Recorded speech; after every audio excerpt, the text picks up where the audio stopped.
पुष्पा पुष्पा जल्दी चल, तेरे घर वाले का एक्सीडेंट हो गया है। पुष्पा के पड़ोस में रहने वाली रमीला उसको आवाज़ लगाते हुए दौड़ते हुए आई।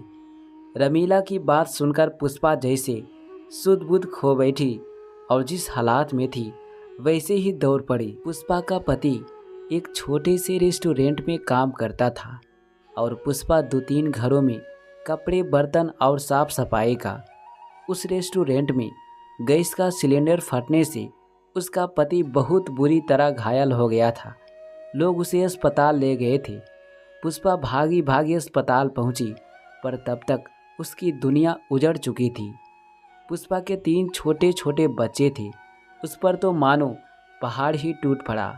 सब क्रियाकलापों में 13 दिन कैसे निकले उसे कुछ समझ में नहीं आया। सब रिश्तेदार भी चले गए। अब बस घर में उसकी बूढ़ी सास और ये 3 बच्चे ही थे। उसकी सबसे बड़ी बेटी केवल 7 साल की थी और सबसे छोटा बेटा तो 3 ही बरस का था।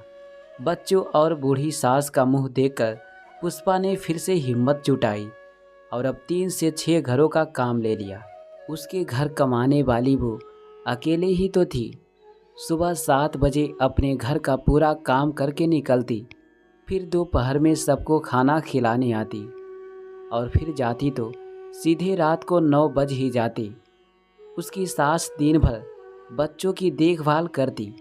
वैसे तो वो हमेशा मुस्कुराते रहने का प्रयत्न करती, पर कभी जब उसकी सास और बच्चे उसके पति की याद करके रोते तो वो बुरी तरह टूट जाती। पर फिर भी किसी तरह उनको संभालकर अपने पति की तस्वीर को सीने से लगाए रात भर उससे बातें करती।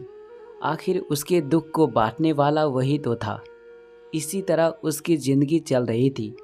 बच्चे बड़े होने लगे तो उसने अपने बच्चों को अच्छी शिक्षा देने का निर्णय किया। पुष्पा, तेरे घर 2 समय ढंग से खाने को नहीं है तो तू तीनों बच्चों की पढ़ाई का खर्चा कैसे उठाएगी? रमीला बोली। और मेहनत करूंगी ताकि मेरे बच्चे अच्छी ज़िंदगी जी सके।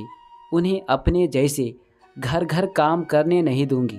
जिन घरों में वो काम करती थी सब उसके घर की परिस्थिति को अच्छे से जानते थे। वो हमेशा हंसते हुए काम करती तो सभी लोग उससे बहुत स्नेह करते थे और उसके साहस की प्रशंसा भी। वो सब अपने बच्चों की पुरानी कॉपी, किताबें, पेन, पेंसिल, कपड़े सब पुष्पा को दे देते। कभी कभी बच्चों को खुद पढ़ा भी देते। पुष्पा की मेहनत से उसकी तीनों बच्चों ने ग्रेजुएशन कर लिया। उसने अच्छा घर देखकर दोनों बेटियों की शादी भी कर दी। अब उसका लड़का भी अच्छी जगह नौकरी करने लगा। माँ, हम तीनों के खर्च लायक तो मैं कमा ही लेता हूँ। अब तुम्हें आराम की ज़रूरत है। बेटा, जीवन भर काम किया है तो अब घर बैठा ना जाएगा। बस अब जल्दी से तेरी बहू आ जाए। पुष्पा ने अपने बेटे की भी शादी कर दी। उसकी बहू बहुत सुशील और संस्कारी थी। अब घर के काम बहू ने अच्छी तरह संभाल लिए। पुष्पा ने भी कई घरों के काम छोड़ दिए। साल भर बाद ही उसके घर में किलकारी गूंज उठी। पूरा घर खुशियों से भर गया। पुष्पा की सास और पुष्पा दोनों ही बहुत खुश थे। अब जाकर उसे अपनी जिम्मेदारी पूरी होने का एहसास हो रहा था, पर शायद अभी भी इस बार उसके सब्र और साहस की परीक्षा लेना चाह रहे थे। इस हंसते खेलते घर को जैसे किसी की नज़र लग गई। नौकरी पर जाते हुए उसके बेटे को हार्ट अटैक आ गया और वो उसी वक्त चल बसा। पुष्पा के घर फिर घनघोर अंधियारा छा गया। अब वो खुद भी थकने लगी थी। पहले में पति और अब जवान लड़का, उसके शौक की कोई सीमा ही नहीं थी। युवा बहू को विधवा उससे देखा नहीं जाता था। घर में बस यही 3 महिलाएं और एक नन्हा सा बालक ही था जो एक दूसरे का सहारा थी। पर पुष्पा ऐसी परिस्थितियों से हार मानने वालों में से नहीं थी। उसे जितने दुख और परेशानियां थी उतना ही ईश्वर ने उसे साहस और धैर्य भी दिया था। सही मायने में एक योद्धा की तरह जो हर मुश्किल परिस्थिति का डटकर मुकाबला करता है, पुष्पा जब भी अपनी बहू को देखती उसका मन करुणा और दुख से भर जाता। रात को सोने की कोशिश करते हुए भी पुष्पा विचार में ही डूबी थी। अपनी बहू के चेहरे पर उसकी नज़र गई। अभी इसकी उम्र ही क्या है, जिंदगी जीना तो ठीक से, अभी तो इसकी जिंदगी शुरू भी नहीं हुई है। उसने मन ही मन एक निश्चय किया, बेटा आ मेरे पास बैठ, मुझे तुझसे कुछ बात करनी है। सुबह सुबह उसने बहू को बहुत प्यार से कहा। बहू ने बहुत आश्चर्य से उसकी ओर देखा। बेटा मेरी बात ध्यान से सुन, मैंने निश्चय किया है कि मैं तेरी दूसरी शादी करवाऊंगी। पुष्पा की बात सुनकर उसकी बहू हक्की बक्की रह गई। उसे कुछ कहते नहीं बना। उसकी आंखों से आंसू बहने लगी। उसने अपने बच्चों को अपने सीने से चिपका लिया। बेटा मैं तेरी स्थिति बहुत अच्छी तरह समझती हूँ, मैंने भी ये दिन देखे हैं। बहुत मुश्किल है बेटा ऐसा जीवन। मेरे साथ तो माँ जी और 3 बच्चों का सहारा था, पर अभी तेरी उम्र ही क्या है। तू हाँ कह दे मेरी बच्ची, मैं तेरा कन्यादान करूँगी। कहते हुए पुष्पा का गला रूंध गया। नहीं माँ, मैं आपको छोड़कर कहीं नहीं जाऊँगी। आपने जीवन भर बहुत दुख सहे हैं और फिर अपने साथ कृष्णा भी तो है। हम सब एक साथ बहुत अच्छे से रहेंगे।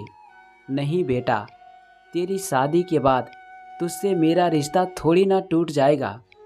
तेरा ये मायका रहेगा, जब मन करे मिलने आ जाना। हम ऐसे ही लड़के को ढूंढेंगे जो कृष्णा को भी अपना ले, और अगर नहीं भी अपनाता है तो मैं हूं ना, मैं उसका लालन पालन अच्छे से करूंगी। पुष्पा की बात सुनकर उसकी बहू रोने लगी।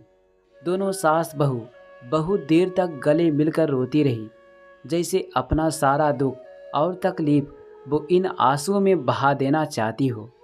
अपने बेटे की मृत्यु के कुछ महीनों बाद ही पुष्पा ने अपनी बहू का दूसरा विवाह कर दिया और अपने पोते को भी उसे दे दिया। पुष्पा की सास और बेटियों ने भी उसका भरपूर समर्थन किया।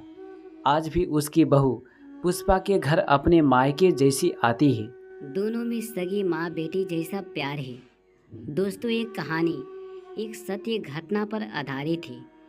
एक घर काम करने वाली महिला में इतनी हिम्मत और हौसला और साथ ही उसके इतने ऊंचे विचार। अक्सर सास बहू का रिश्ता उतना मधुर नहीं होता जितना होना चाहिए। समाज में पुष्पा जैसी सास एक मिसाल है। पुष्पा को मेरा सत सत नमन। दोस्तों, यहाँ तक बने रहने के लिए आप सभी को दिल से शुक्रिया। Thanks for watching.